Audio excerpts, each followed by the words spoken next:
Welcome back to Hitchcock at Home. My name's Lori, and today we are going to be making some sausage soup.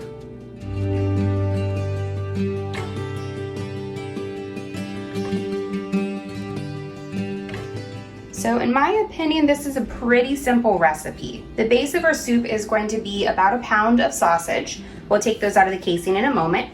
Now, it's also pretty easy to measure. I've got a whole can of beans. We have a whole onion diced, a quart of chicken stock, and an entire bunch of kale.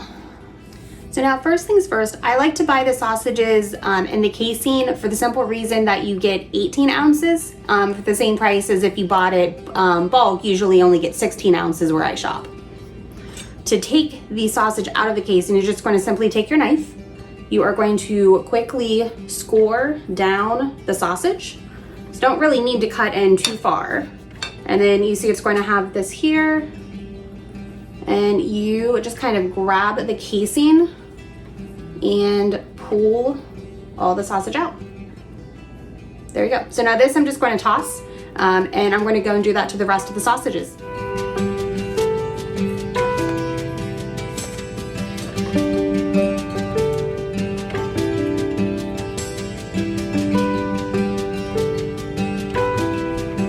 So now I already prepped the onion just by giving it a quick dice. I'm really just kind of, chunky. It doesn't have to be precise or perfect. This is going to go into soup. It's all rustic. We're all going to eat it at the end of the day. Now, one of my other favorite things for soup is garlic. All I did so far is I took the papery skin off and I cut off the ends. So now I'm going to use my handy dandy garlic press and get everything kind of into nice small pieces. I'm using about 6 cloves. Of course, I really like garlic. I would recommend at least 3 cloves of garlic for a batch this size.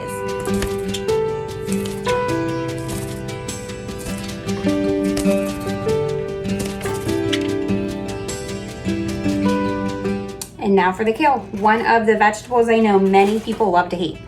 So the kale I'm using, this is called Dino Kale. The reason I like it is it's not quite as curly as some of the traditional green kale or red kale that you might find in the supermarket. I like it because it's easier for me to know that it's clean. The way I clean kale is I take the entire bunch, I clean out the sink real nice, and then I soak it in a bath of cold water and a little bit of vinegar, maybe a 1/4 cup of vinegar at the absolute most for about half the sink full. Now, the way you take it off the stem, because this stem here is kind of fibrous, it's not going to cook near as quick as the rest of the leaf. Just kind of get it started here at the end.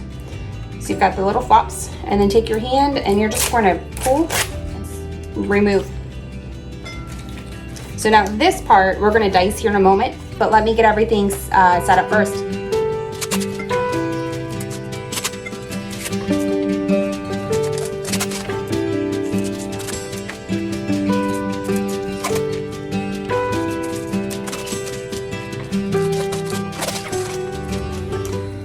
So now, quick note, we have these stems separated from all the leaves. These are still good for a few different options for future nutrients. If you juice, then by all means go ahead and put these in the fridge and run them through your juicer tomorrow. You can also compost them 2 ways. One, you can do vermicomposting, which is where you compost with live earthworms, or just put it in your traditional compost, and this will help you in the future. So now the way I like to chop the kale is get a big handful. I have a few, maybe about 5 or 6 pieces, and I kind of fold it over some of the ends. Now we're gonna lay this flat, take our knife, and just kind of make some nice cuts through. So we're trying to get some pieces about no bigger than this, so that way they'll act a little bit like a noodle in this recipe.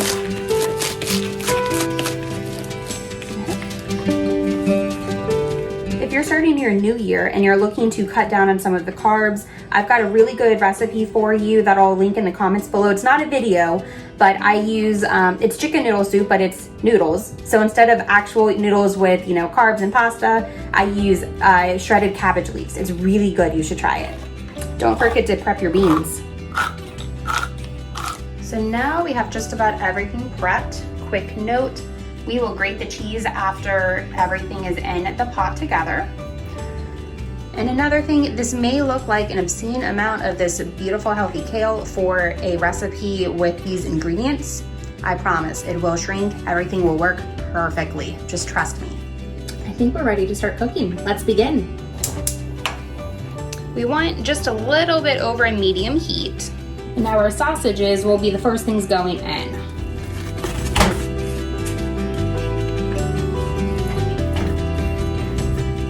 We're going to kind of dice the meat up, let it brown, and then we're going to pull it out, but we're going to cook the onions and the fat from the sausage that's rendered.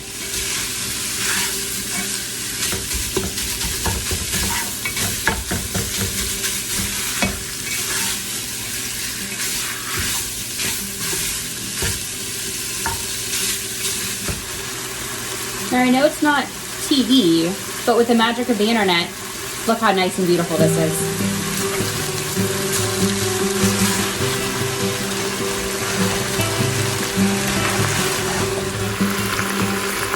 I moved some of the sausage out of the way just so you can see the fat that has rendered out. We're going to give this just another minute, let the beef get maybe a little bit crispy. Okay. So we got a little bit more browning. We're going to go and pull this out, leave the rendered fat, and we will be adding the onions here in just a moment.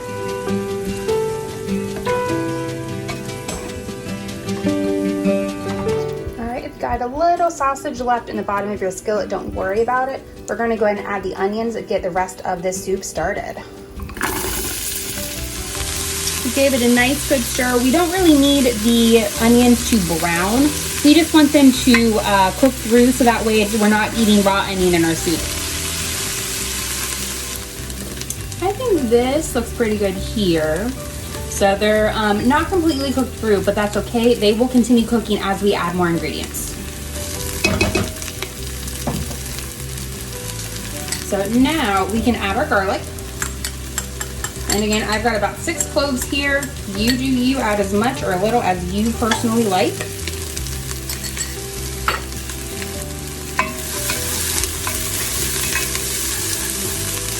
It's going to be quickly here for a few minutes. So as soon as the garlic can kind of fragrant, so it's been about 30 seconds or a minute, usually when that happens, we're going to go ahead and add the broth in now, and you can add the entire container at one time.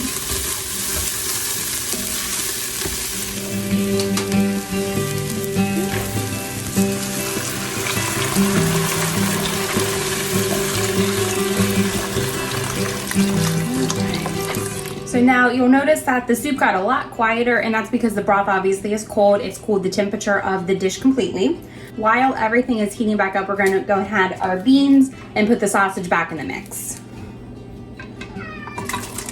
My cat wants dinner, guys. This is how she tells me. All right. And let's give this a good mix. So now I'll agree it doesn't look all that attractive yet. Just a few more things to add, and I promise it'll be good. Now, I did forget to mention the beginning of the video. I was forgetting something, which I always feel like I am, but I actually did today. We're gonna add about half a cup of half and half, but we don't add this until we're just ready to serve. Are you ready for dinner? Of course you are. They won me over with their meows. All right, so now while that's working on the stove behind us, we're gonna go and grate some cheese. Now, it doesn't really matter how you grate it, and you can even use store-bought pre-shredded if that floats your boat. I'm using a hand grater today. If you have a box grater, you can totally use that also. My next treat for myself is going to be one of those rotary graters for cheese. That makes it really fun.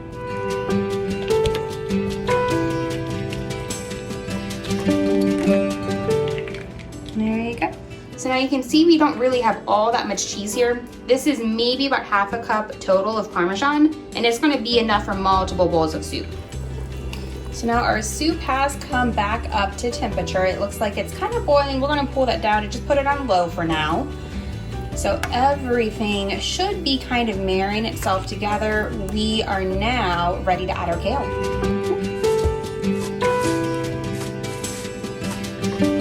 So now again, I know this looks like a weird amount of kale for the size of the soup. We made like way too much entirely kale.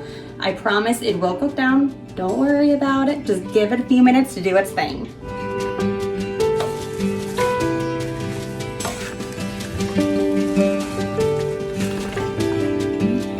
You can even help the process along just by giving a nice stir and helping everything incorporate. You can see just how quick this is really reducing.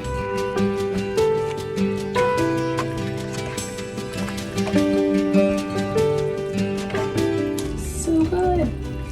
Look how bright and green this is.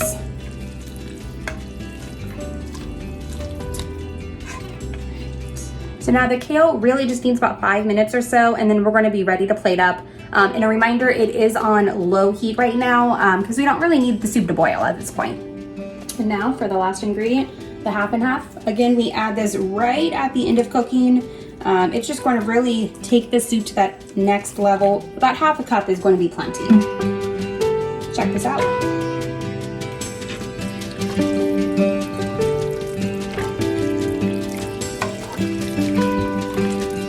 Doesn't this look so good? Now, I don't know about you, but this is an absolutely delicious dinner for us. So now you might have noticed that at no point have I added salt or pepper. That is on purpose. This particular soup, I don't really feel like it needs either. The sausage, I buy the sausage just from Kroger. It has a lot of flavor in the meat already. And then that paired with the canned beans and the canned broth, I feel like already adds enough sodium to the dish that you don't really need to add any. There we go. So let's get this topped off with a little bit of our Parmesan cheese and give this a quick taste. Here we go.